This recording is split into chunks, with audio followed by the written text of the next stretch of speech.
Good evening, Tim. This is blog number 26 as part of Practicum. This week, we are being asked to discuss teaching reflections, sharing observations of the classroom, and how do the students in my classroom learn best and why.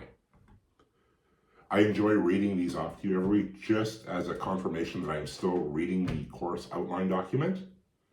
But this week, I don't want to talk about any of that, and I hope that's okay. I'd like to talk about something completely different for a change and not make it about myself, because I feel like most of these blogs are me patting my own chest. Patting my own chest? Patting me on the shoulder? Whatever. This week, I would like to talk about professional relationships, and specifically, professional relationships that I've made in this program. And there's one person that really stands out to me. Somebody that has been there for me. Doesn't matter when I've ever needed a phone call, a pick-me-up, some advice, and that's been Angela. Angela has been remarkable. She's been such a good friend, an even better colleague, and she's been a source of inspiration when I've needed it. I've had so many struggles, emotionally, mentally. I've second-guessed my decision to become an educator quite a few times since we started. I've felt that inferior to some of my colleagues. I felt very challenged by some of my students. They've tested my resolve. And she's been somebody, doesn't matter day or night, I can get a hold of it and just talk to her. And that has helped me immensely. I don't know that I'd still be here today if I had not fostered that kind of friendship with Angela. And it's been a very reciprocal relationship in that sense. Like she's reached out to me about things in the past and some of her struggles, and we're in the trenches together.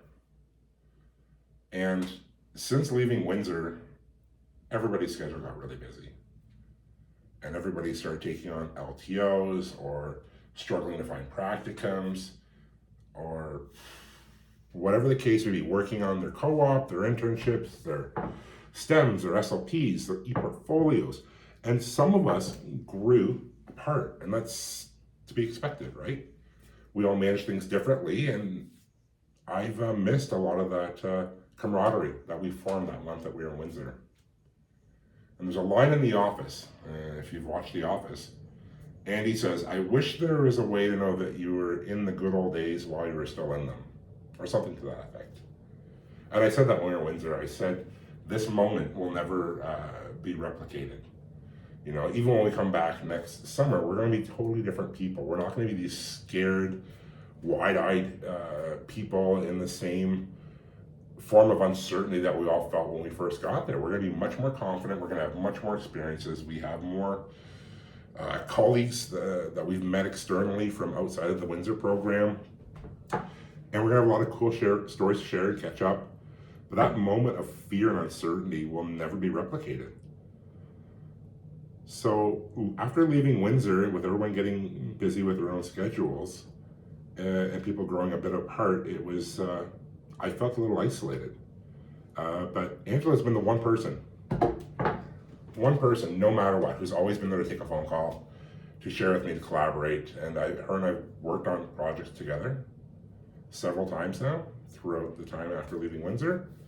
And I got to tell you, it's nice working alongside somebody and never questioning their work ethic. That's the only question I ever have when I work with someone like Angela is, am I going to meet that standard? And at the end of the day, when I'm looking to secure the best learning experience for myself as possible, that's where I want my concern to be. Can I come to the same level as the person I'm working with? So it's been great. We hit it off at the start. We gelled because I think we're both creative individuals. We're both passionate about what we do, and we just genuinely enjoy and, I would say, own our weirdness. So the fact that continued after leaving has been amazing. And like I said, there's been times without her support, I don't know that I'd be on blog 26 right now, Tim. So it's nice. I'm looking forward to going back to Windsor. I'm looking forward to catching up. It's unfortunate because of the distance apart, I can drive 5 minutes, not even 5 minutes, like 2 minutes, and I can see Lindsay. She lives around the corner from me. Same with Mark. Jim's 25 minutes, Trevor's 20 minutes, James is 20 minutes, Sid's 10 minutes down the road. The list goes on. There's so many colleagues of mine that live in my area, but Ange living out in where the hell she lives, Oxbow or Ox Drift, or I don't know, it's not even a real place, but it makes it tough, and that's what sucks. So I'm looking forward so much to getting back to Windsor and seeing her again and thanking her in person, and just thank her for being there, because like I said, without her there, I probably would have given up on myself.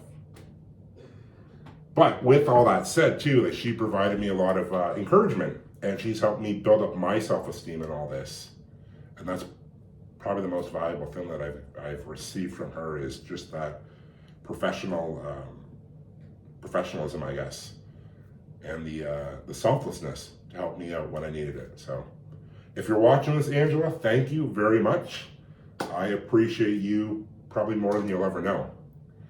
And you know what? I look forward to in the summer, and we can finally shoot a Nick Flicks and Skills video together, Ange. And the rest of my colleagues, I hope you're doing very well. There are many of you that I have worked with in the past, but none to the degree of Angela. But I have picked up valuable experiences from most of you, so I don't want you to feel left out by any means. But yeah, just working with her has been an absolute pleasure, and she's been a rock when I've needed her to get through this. So that's blog entry number 26 as part of Practicum. I look forward to catching up with everybody on the weekends or in our messenger chats or whatever it is, and we're past the halfway point. Let's get it.